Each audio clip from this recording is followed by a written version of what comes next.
Floating yoga కార్యక్రమాన్ని నిర్వహించినందుకు ఇటీవల ఏ భారతీయ రాష్ట్రం ప్రపంచ గుర్తింపు పొందింది? ఆంధ్రప్రదేశ్.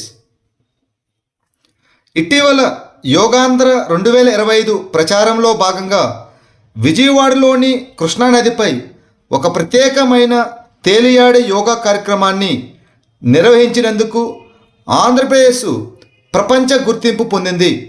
జూన్ 11న జరిగిన ఈ కార్యక్రమంలో 1000 మందికి పైగా యోగా సాధకులు పాల్గొన్నారు.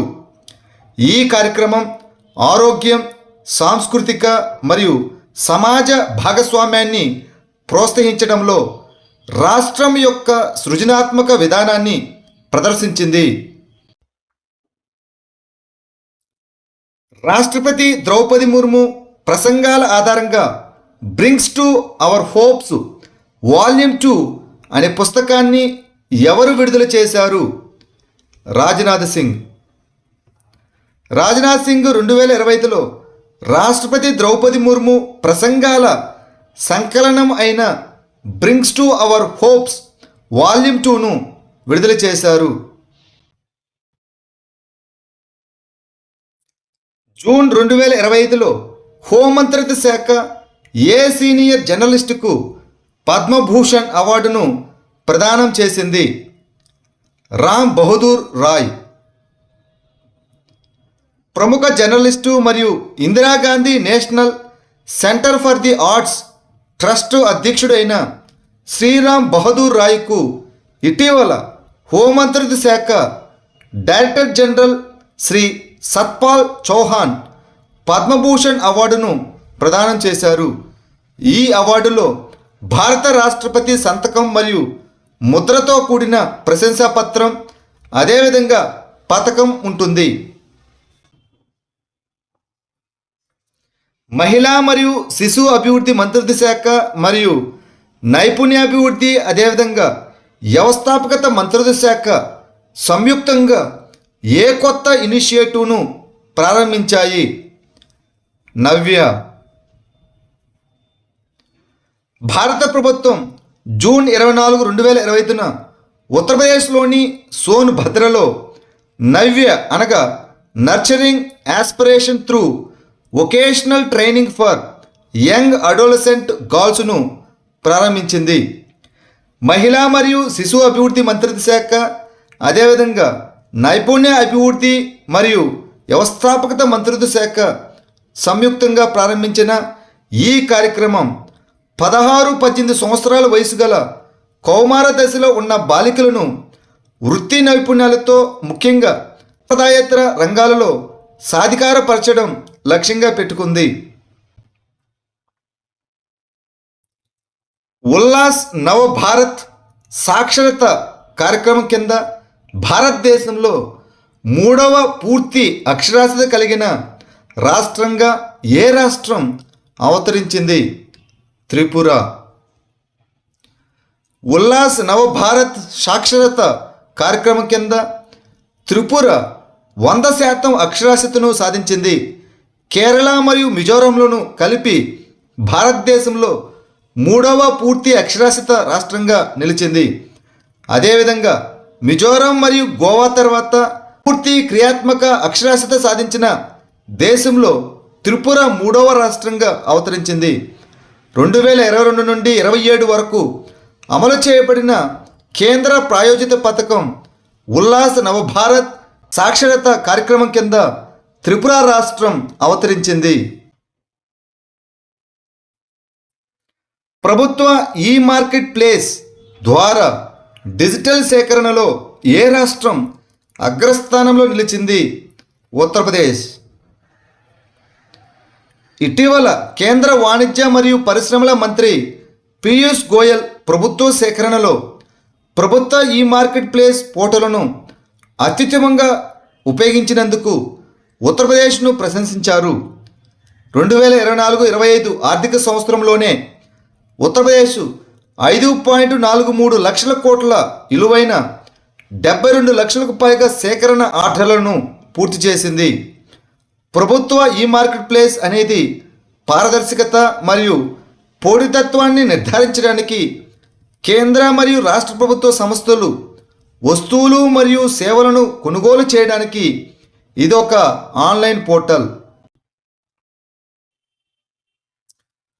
టోమహాక్ అనేది ఏ దేశం అభివృద్ధి చేసిన సబ్సోనిక్ క్రూయిజ్ క్షిపణి? United states of America. ఇటీవల అమెరికా ఇరాన్తో ఇజ్రాయెల్ యుద్ధంలోకి ప్రవేశించింది. టోమహాక్ క్రూయిజ్ క్షిపణులు మరియు GBU-57 బంకర్ బస్టర్ బాంబులను ఉపయోగించి ఇరాన్ అణుస్థావరాలపై ఖచ్చితమైన దాడులు ప్రారంభించింది. ఈ టోమహాక్ అనేది భూమిపై దాడి చేసే మిషన్ల కోసం యునైటెడ్ స్టేట్స్ నేవీ అభివృద్ధి చేసిన సుదూర సబ్సోనిక్ క్రూయిజ్ క్షిపణి. ఇది అత్యంత ఖచ్చితమైన దాడుల కోసం నిలువు ప్రయోగ వ్యవస్థను ఉపయోగించి ఓడలు లేదా జలాంతర్గముల నుండి ప్రయోగించబడుతుంది. మధ్య ప్రాచ్యంలో అనగా మిడిల్ ఈస్ట్ అతిపెద్ద USA సైనిక స్థావరం ఏది? అల్ ఉదీద్ ఎయిర్ బేస్, ఖతార్. రాజధాని దోహా వెలుపల ఎడారిలో ఉన్న 24 హెక్టార్ల అల్ ఉదీద్ వైమానిక స్థావరం తూర్పున కజకిస్తాన్ నుండి పశ్చిమాన ఈజిప్టు వరకు విస్తరించి ఉన్న విస్తారమైన ప్రాంతంలో USA సైనిక కార్యకలాపాలను పర్యవేక్షిస్తున్న US సెంట్రల్ కమాండ్కు ఫార్వర్డ్ ప్రధాన కార్యాలయంగా పనిచేస్తున్నది. మధ్యప్రాచ్యంలో అతిపెద్ద USA అవుట్పోస్ట్లో దాదాపు 10,000 మంది అమెరికన్ సైనికులు ఉన్నారు. ఇటీవల వార్తలో కనిపించిన లెనాకాపవిర్ అనే ఔషధాన్ని ప్రధానంగా ఏ వ్యాధి నివారణకు ఉపయోగిస్తారు? HIV infection. ఇటీవల United States Food and Drug Administration HIV నివారణకు ఇప్పటి వరకు అత్యంత అధునాతన ఔషధం అయిన లెనాకాపవిర్ను ఆమోదించింది. ఈ లెనాకాపవిర్ అనేది HIV నెగిటివ్గా ఉన్నప్పటికీ ప్రమాదంలో ఉన్న వ్యక్తులకు ప్రీ ఎక్స్పోజర్ ప్రొఫిలాక్సిస్ లేదా PrEPగా ఉపయోగించే యాంటీ రెట్రో వైరల్ ఔషధం. ఈ లెనాకాపవిర్ను సంవత్సరానికి 2 సార్లు మాత్రమే ఇంజెక్షన్గా తీసుకుంటారు. దీనిని గిలియడ్ సైన్సెస్ అభివృద్ధి చేసింది మరియు H2Go బ్రాండ్ పేరుతో విక్రయిస్తున్నది. జూన్ 2025లో వ్యవసాయం కృత్రిమ మేధస్సు అనగా అగ్రి AI విధానాన్ని ఏ రాష్ట్ర ప్రభుత్వం ఆమోదించింది? మహారాష్ట్ర. ఆర్టిఫిషియల్ ఇంటెలిజెన్స్, రోబోటిక్స్, డ్రోన్లు మరియు ప్రిడిక్టివ్ అనలిటిక్స్ ఉపయోగించి వ్యవసాయాన్ని ఆధునీకరించడానికి మహారాష్ట్ర వ్యవసాయం కృత్రిమ మేధస్సు అనగా మహా అగ్రి AI విధానం 2025-29ని మహారాష్ట్ర మంత్రివర్గం ఆమోదించింది. గ్రామీణ ప్రాంతాల్లో వ్యవసాయ ఉత్పాదకత మరియు సాంకేతిక పరిజ్ఞానాన్ని స్వీకరించడం ఈ విధానం యొక్క లక్ష్యం. హెల్త్ 20 సమ్మిట్ 2025 ఎక్కడ జరిగింది? Geneva, Switzerland. వార్షిక హెల్త్ 20 సమ్మిట్ 2025 జూన్ 19, 20 తేదీలలో స్విట్జర్లాండ్లోని జెనీవాలో భాగస్వామ్యాలను తిరిగి ఊహించుకోవడం మరియు ప్రపంచ ఆరోగ్యంపై ప్రజల నమ్మకాన్ని తిరిగి నిర్మించడం అనగా రీఇమేజింగ్ పార్ట్నర్షిప్ మరియు building back public trust in global health అనే థీమ్తో జరుగుతున్నది. దీనిని G20 మరియు G7 దేశాలు నిర్వహిస్తాయి. ఇది ఐక్యరాజ్యసమితి సుస్థిర అభివృద్ధి లక్ష్యాలు అనగా SDGలు, సస్టైనబుల్ డెవలప్మెంట్ గోల్స్లు, ముఖ్యంగా భాగస్వామ్యాలపై SDG 17 సాధనకు మద్దతిస్తుంది.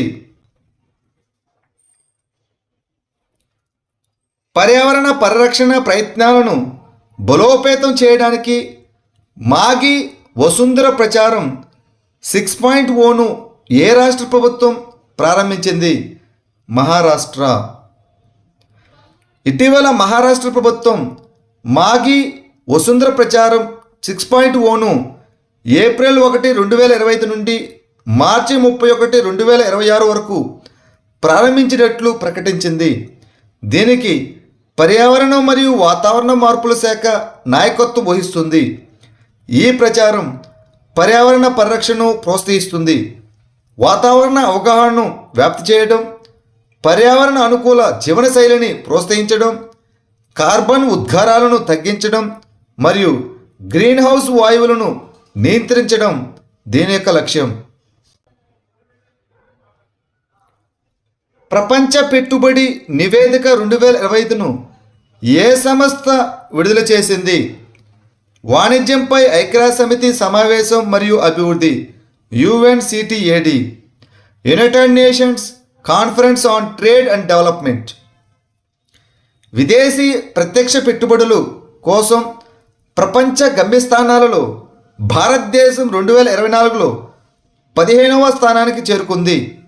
ఇది 2023లో 16వ స్థానంలో ఉన్నప్పటికీ ఇన్ఫ్లోలు స్వల్పంగా తగ్గినప్పటికీ $27.6 బిలియన్ చేరుకున్నాయి.